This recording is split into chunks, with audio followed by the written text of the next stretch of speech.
Not a candidate, Başak Demirtas puts her mark on the elections. A column by Frederike Geerdink. Dem Party hasn't even announced their candidate for the local elections in Istanbul yet, and the potential candidate who won't be a candidate is already influencing the race more than any of the actual candidates. This is what the party has already achieved, and I'd say that's pretty impressive. The Kurds are back with a vengeance. I must say that when I read that Başak Demirtas wouldn't be Dem Party's candidate, I felt my heart sink. Oh no, she's withdrawing.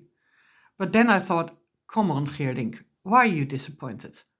Is there an actual good reason for it, or did the mere thought of her candidacy trigger your journalistic opportunistic greed for exciting stories? What would the pros and cons of her candidacy be, and how would the party assess it? That's journalistically less spectacular, but more interesting. So I shoved my disappointment aside and saw that, of course, Başak's withdrawal caused a lot of uproar. There were many trolls attacking the party on social media, but there was genuine sadness too among Kurds and other Dem Party voters. Başak Demirtas used to be a teacher in Diyarbakir, but has grown into a political actor herself in the years that her highly popular husband Selahattin has been in jail since 2016, even though she holds no official position. She is a force and would definitely have attracted a lot of votes, not only of Kurds, but also of young people, women and leftists who would otherwise vote for CHP's İmamoğlu.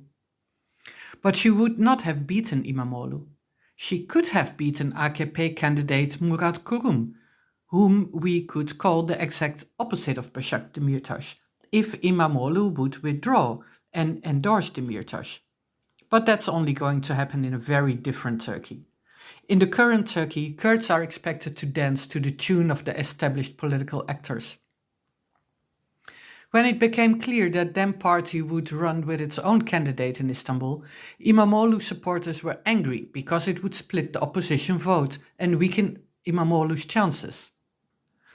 When Başak announced that she would be prepared to run, but speculations about such a move go further back, at least till December, they went berserk.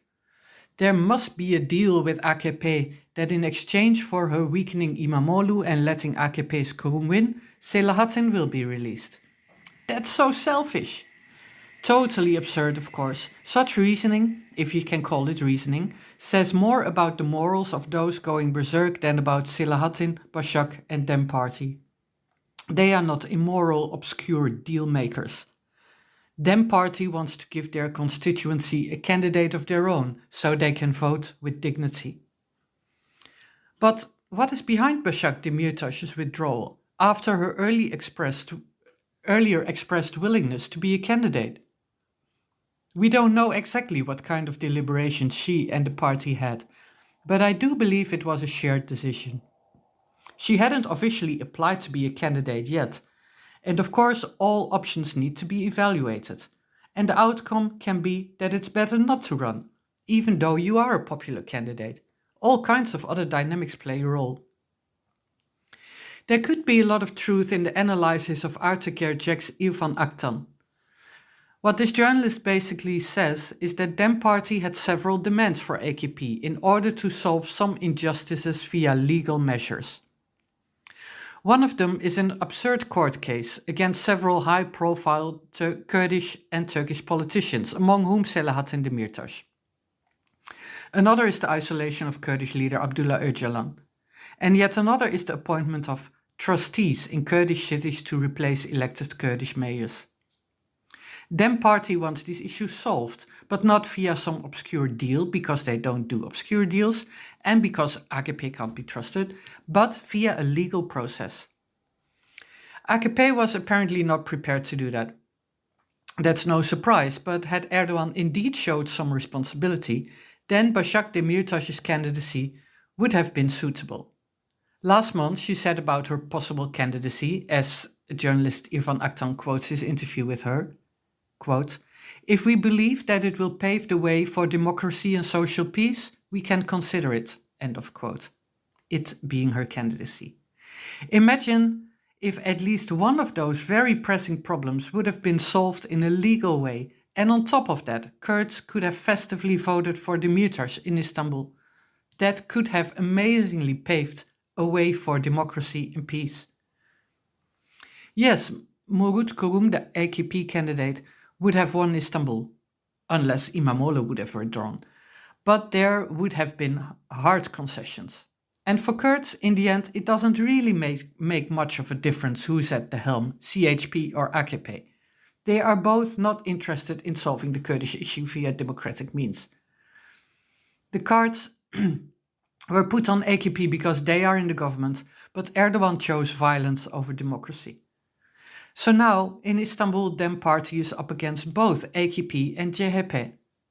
They both wanted to run their race not only without a DEM party candidate, but also without addressing the Kurdish demands in any way. Turkish nationalists will decide about Istanbul. Kurds should not interfere. In the end, running with Başak Demirtas would have made Murat Kurum's victory too easy. By running with another candidate, both AKP and CHP will have to make an effort to please Kurds to vote for them. Thanks to Demirtas, who showed the establishment that Kurds are ultra eager to vote for one of their own. Başak Demirtas won't be a candidate, but she played a vital role in the upcoming elections already. Respect for her. Frederike Geerdink is an independent journalist. Follow her on Twitter, @Geerdink, or subscribe to her weekly Kurdistan newsletter. The link is in her Twitter bio.